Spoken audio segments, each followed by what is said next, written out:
As you can see, some time has elapsed. The drivers and crowd have had a dinner break. We are now under lights here at Calder Park, the fabulous Musco lighting. It's quite amazing how they've transformed this place from yesterday. Absolutely nothing. The lights have travelled down from Sydney here to Calder Park for tonight. A little bit of a reminder for you, a new show starting on Network 10 RPM. It's a complete motorsports show. It's hosted by Billy Woods. It starts on Sunday, the 30th of March, 1 hour between 2 and 3 p.m. Each and every Sunday, you can catch up with all the motorsport right here in Australia and around the world with Billy Woods. Time now to check the Shell Helix grid. The top 12 positions for you. Greg Murphy and Wayne Gardner share the first row. Row 2, Glenn Seton and Mark Scaife. Row 3, Alan Jones and Peter Brock. Row 4, Larry Perkins and Russell Ingall. The fifth row of the grid is Tony Longhurst and John Bowe, Stevie Richards and Mark Larkham off row 6. Got a bit. It does look impressive, doesn't it? Under the lights. Does look hot stuff. Fantastic. There is Greg Murphy sitting on pole position. He won from pole position in his debut race in the Shell Australian Touring Car Championship for 97. Wayne Gardner sitting right alongside him. We are set for a start. Only moments away. Keen to see the battle continue between Scaife and Jones in this one. Glenn Seton sitting over on the far side on the other side of Scaife, right behind Murphy. Keep your eyes on Seton if he gets a good start. There he is, number 30 in the Ford Credit Falcon. Under lights, totally different conditions for the drivers. Baz, this one should be a ripper. Well, I guess you've got a good excuse if you hit someone up the backside. I couldn't see you, it was dark. They really have to be careful with the regulation of creeping on the start now. Here we go. Doesn't that look fantastic? Watch the lights. They'll come up to red and go to green any second now. We're away. Race 2 of the opening round of the Shell Australian Touring Car Championship. Yeah, Seton, great start from him. He's on the right side of the road to nip up the inside of the first corner. Let's have a look. Glenn Seton got away beautifully on the inside, and he's there. Bit of a touch from Gardner. Gardner slots into second. Murphy's out wide. It looks like Peter Brock's jumped into that third position on the inside. Oh, Stevie Richards exactly the same as what he did as in race 1. Overshot the first turn. God, he'll be angry with himself. Exactly the same. Can't believe it. They work and wind their way around. Here they come over to the back part of the circuit. It is Seton has got away to a fantastic start. Wayne Gardner slotted in behind him. You can see the field under lights with their lights on. It looks fantastic.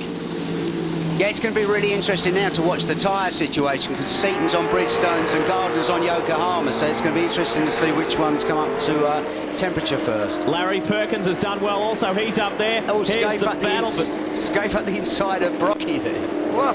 Brock got pushed back one position. So it's Seton, Gardner. Looks like Murphy has got himself up into that third position. Indeed, he has ahead of Russell Ingall. So I stand corrected. It wasn't Perkins, it was Ingall, Scaife, Brock, Jones and Longhurst. Watching Glenn Seton hard at work in the Ford Credit Falcon. A quick look to his right-hand side there to see how far Gardner was. Just looking in the right-hand mirror. As we ride now with Glenn Seton. Just listen to the roar of the Falcon. Yeah, it's interesting to listen on them.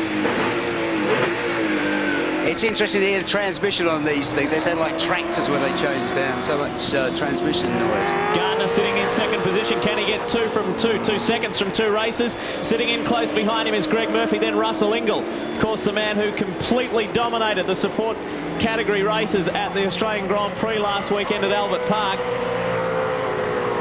Luck not going his way in terms of tyres.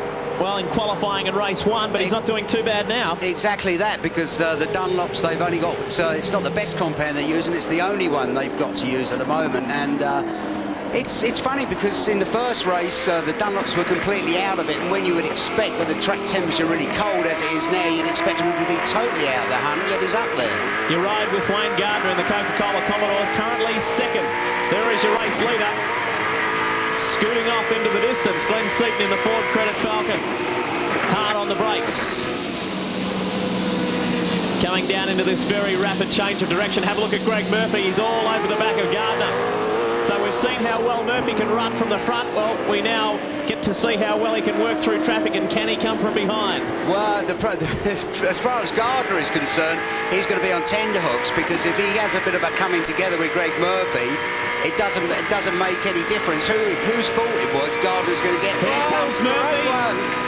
Pulls out of the draft. Have a look at the inside. Gardner covered tries the outside. No he way. locks it up. Have a look at this. And Murphy. Gardner's locked it up. You saw the smoke from Gardner as well. Fantastic stuff. Greg Murphy, the old over and under trick, tried one way, then went to the outside, then went back to the inside again, and just couldn't manage to get past Wayne Gardner. Well, it's definitely not going to be the last time, is it? Under lights here at Calder Park. You're watching Greg Murphy swerving all over the track, just looking for any possible option to get past the Coke Commodore of Wayne Gardner. Oh, that's a little bit of a nudge, maybe. Pressure is on. This is the battle for second and third. Seton is off in the distance. There's Russell Ingall. Just got a quick shot of Russell, the first of the Castrol Perkins Commodores. Onto the main straight yet again for the second 20-lapper of 3. Just getting into slipstream. Oh, one side. Oh, we're going to see it. Tries the outside option. Long way round. It is definitely long way around in that tight right-hander at turn 1. Have a look at Russell Ingall in the background, looming up behind Greg Murphy. There he is. There, Murphy. Oh, trying to put it up the inside, but couldn't quite get through on Wayne Gardner. This is unbelievable racing. This is doing Ingall the biggest favour possible, because by the time Gardner is frightened with Murphy, then Ingall's going to nip up the inside of the pair of them. There's the Shell Helix race update for you. Seton, Gardner. Then we go back. Murphy, Ingall, followed by Mark Scaife. That's your top 5. And we're watching 2, 3 and 4. This is just awesome. Gardner sitting in the hot seat. Can he handle the pressure? Murphy has got Russell Ingall all over the back of him. Russell Ingall picked up his maiden touring car victory here last year. Round 6 of the championship last year. There's an HRT Commodore sitting in front of him. When we go down trackside with Mark Osler. Greg Murphy be looking for a nice clear screen there. When they had the break for dinner, the cars went down for the pit walk. The bonnet pins weren't in the mobile car, and the bonnet flipped up and broke the windscreen. So Murphy's got a new screen in the car. Just shows the best team can make mistakes at the worst of times. How embarrassing.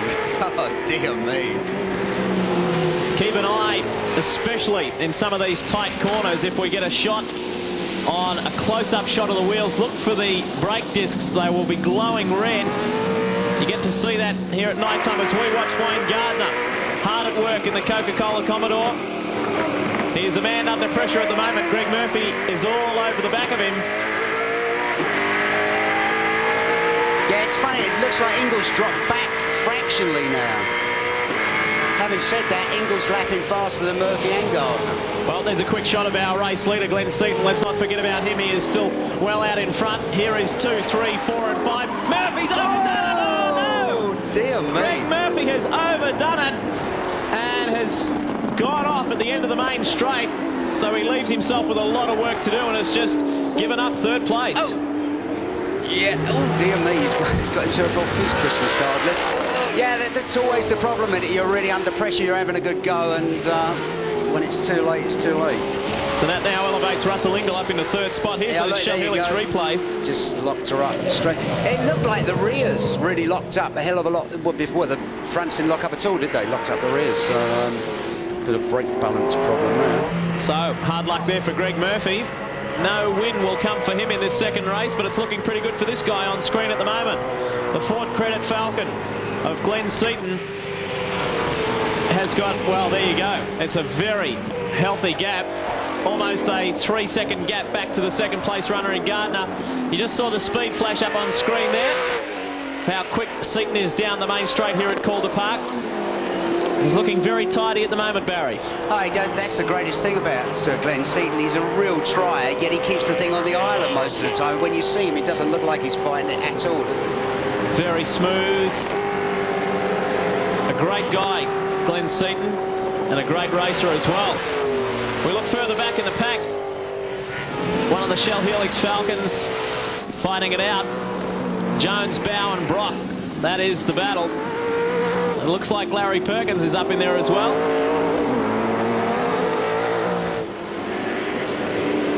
Doing it tough under lights. A lot of traffic out there on the track at the moment. They take it onto the main straight. Brock currently sitting back in 7th position. So he's got a lot of work to do to get up there. Got a bit of a glimpse there. It looks like Scaife is catching Ingall up. We ride now with Peter Brock this position of the track 1 lap ago. His teammate Greg Murphy spun off and put himself out of 3rd position.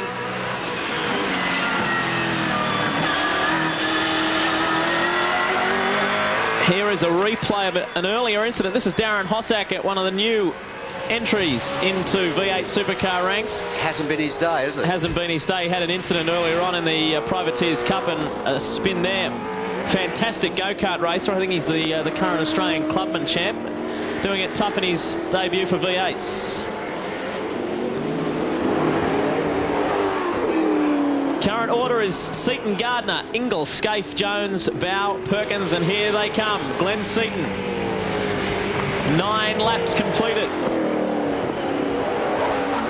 Just Scaife is having a good go, but doesn't seem to be. He started to catch up, and then it seems to lock her up. Danger. Well, we are approaching the halfway mark here in race 2, the opening round of the 97 Shell Australian Touring Car Championship. Here is the Shell Helix race score for you. Glenn Seton still leads the way from Gardner, Ingle, Scaife and Jones. Back in a moment.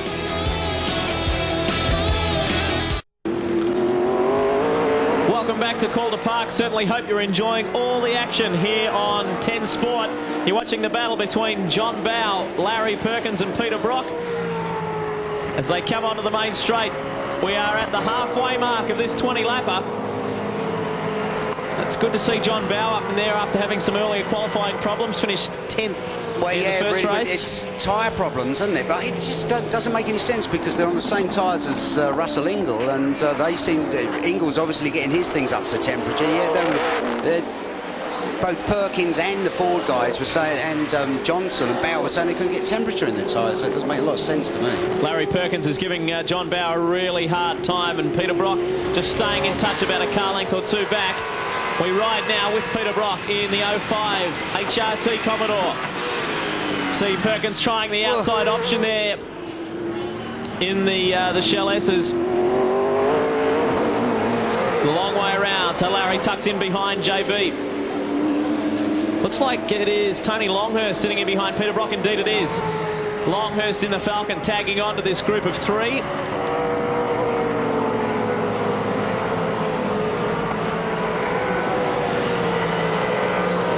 There's not a lot to, when you look at top speed, there's not a lot to choose between any of them, you know, unless somebody gets a draft. They're all much of a muchness.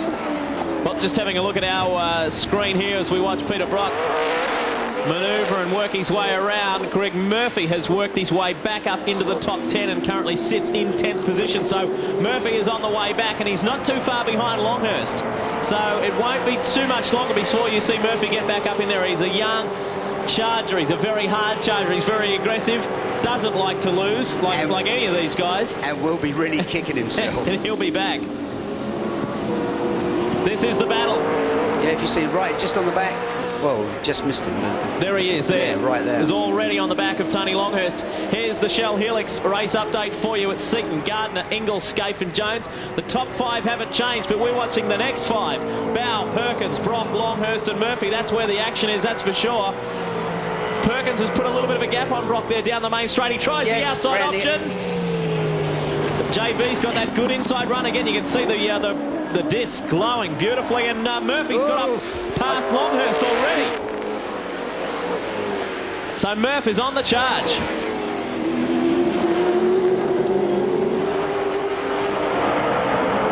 Down the back section, down through the dip they go. Well, this will be interesting, Barry, to see how far Murphy can work his way up. He's up behind the Governor at the moment. Here they go, Larry trying the outside option once again, then just decides to tuck in behind John Bow. This is fantastic. This is the battle. 5th back through 10th. Rather 6th back through 10th. Bow is at the head of this freight train at the moment. There is Greg Murphy just ahead of Tony Longhurst.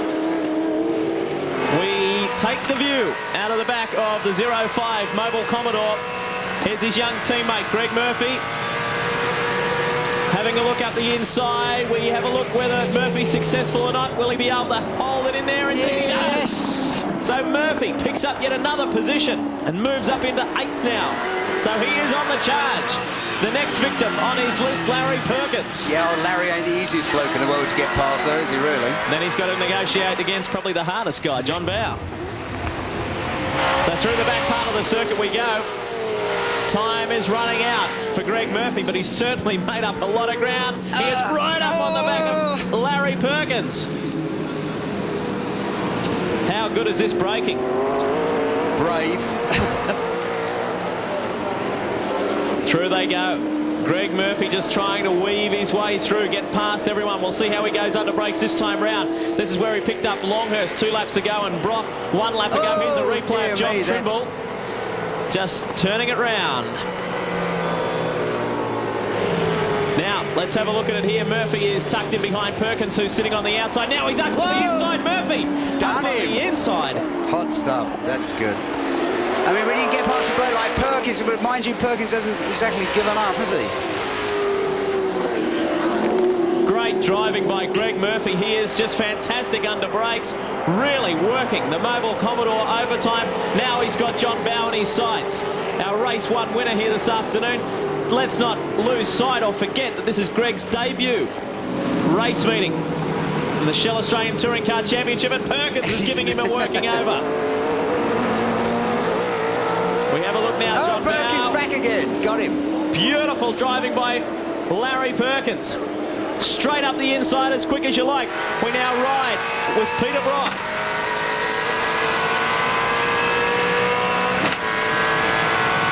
Brocky looks like he's out for a Sunday afternoon drive.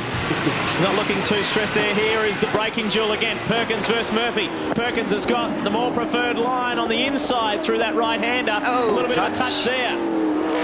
Beautiful camera work to pick that up. Zoomed in right at the right time. Watching 6th place. John Bowe fight off the challenge from Larry Perkins, Greg Murphy and Peter Brock. This is cutting John Bowe a bit of slack, by the way, isn't it? Because the other guys are so occupied with each other that it's letting Bowie sort of do his own thing. He's good on the brakes, Murphy, isn't he? Let's not forget about our top 5. It is still Seton, Gardner, Ingle, Scaife and Jones. They're out the front doing their best, but this is where the action is. It is really on. The 2 HRT Commodores chasing Larry Perkins, who in turn is chasing Johnny Bowe. And in fact, there is a little bit of a buffer there now. Between Bowe and Perkins, we ride with Wayne Gardner in the Coca-Cola Commodore. Over on the back part of the circuit. It looked like he was making up a little bit of ground. In fact, yeah, he has. It has, look, but he's under a second there. What you can see, there it is, right in front of you. Oh, that's great. It'd be kind of good for Gardner if he could win this one. You know, I really feel sorry for somebody when they do get all that stuff. Get out of the way. It's coming up on the inside of Wayne Russell there. We have 3 laps left to go as they come across the strike. Can Seton hang on, or will Gardner be able to come up with a win and a good way to start the 97 season? Well, if there's anybody that's going to have a go, it'll be Gardner. But as I say, he's got that kind of taboo about him at the moment, so he's got to be a little bit careful, and we'll have to wait and see, won't we? Well, the gap is 7/10 of a second, and you can see it with your own eyes that Gardner is only really a couple of car lengths behind Seton and really starting to turn it on in the dying stages. The Bridgestone shod car of Glenn Seton at Ford Credit Falcon, back to the newly Yokohama shod car of Wayne Gardner, who really comes up under brakes. Oh, Larry goes. Replay of Perkins just spinning there. Let's go down trackside. Here's Mark Osler. Yeah, it's interesting, Lee, watching this battle. Just looking at that myself. Larry smoking them up, getting back onto the track. They're all pumped up here under lights, no doubt about it. Looking at that battle between Gardner and Seton. Because Gardner switched to Yokohama tyres this year, he has the ability of being able to swap the rears with the fronts. They're interchangeable. So maybe at this stage of the race, the second race, we've only got 6 tyres to play with. Well, he just got him. Gotcha. So Gardner really has some sort of grip advantage here, and he's certainly using it to maximum effect. Just going berserk is Wayne Gardner. Well, we were inside Glenn Seton's Ford Credit Falcon, and you saw Gardner just slip up the inside. A beautiful move. So a new race leader. And he's pulling away. Look how quick he's pulling away. This is just fantastic for the Coca-Cola Wayne Gardner racing team. A great way to start 97. He was a little bit down in the dumps. Here's the Shell Helix on replay. The brakes. Look at the discs glowing. Oh, clean up on the curve. Seton tried to come back on the inside. You now ride at the front of Glenn Seton's car. Wayne Gardner is One lap from victory. Oh, look at Seton. That'll be a big one if he can do it around the outside. Here comes Glenn. He won't be giving in either. This is the run to home. Seton's got to do it, and he's got to do it soon. Oh! Has a look up the inside of Wayne Gardner. This would be... Well, there's only one more chance. That's the second little tight S's down here, up the inside, but there's no chance Gardner's going to leave the door open. Wayne Gardner would be so pumped up inside the car at the moment. This is it. It's on for young and old. Gardner's going for his second career win. His first one was at Mallala last year in race 3. Can he do it again? Seton! Glenn Seton is all over the back of him, but it's all too late. Gardner's going to have the run to home in the Coke Commodore. Well done, Wayne Gardner. He takes out race 2 here at Calder Park. A fantastic effort. Yeah, good. Great race, and I have to say, very well-deserved win from Gardner. A really good run to home by Wayne Gardner. Held off the challenge from Glenn Seton. There he is, screaming. Get a load of that. I don't blame him. The Coke team, Alan Heafy, and the entire team would just be so delighted down in the pits. All the hard work. He's had a lot of bad luck and a lot of altercations, but now it's all worthwhile. He'd be a very, very happy man. They cruise around the back part of the circuit. Full credit to him, because Seton had a bit of a gap there. He had a bit of a second. gap, yeah, a really big gap. But I bet old Gardner's got a lump in his throat. Well done. Let's check the Shell Helix race score for you. Wayne Gardner and the Coke Commodore in for the win. Glenn Seton picking up second. Russell Ingall in for third. Mark Scaife in for fourth. And Alan Jones in for fifth. 6th place to John Bowes, 7th to Greg Murphy. That's not a bad comeback. Peter Brock 8th, Steve Ellery 9th, and John Faulkner 10th. There's your top 10. Race 2, round 1, the 97 Shell Australian Touring Car Championship. Stick around on Network 10. We'll be back after this. This is where it all began. This was your first win in V8.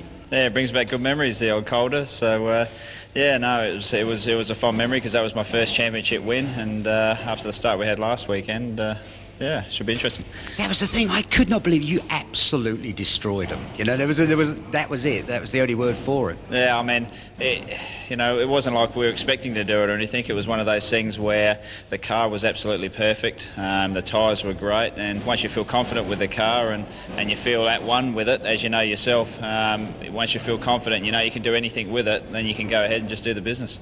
Well, that's it. It's getting that first win out of the way, and the confidence sort of builds and builds, and it showed so bad at Albert Park. Yeah, it is. The only trouble is you want to keep doing it throughout the season, and that's the hard part. But you know, we only can do our best this year, and it's obviously encouraging. You know, not only for ourselves as drivers and Larry as driver and builder, but also everyone in the team. It always gives everyone a high, and you know, you just want to press on with it. Great. Best of luck in race 3. Thanks very much.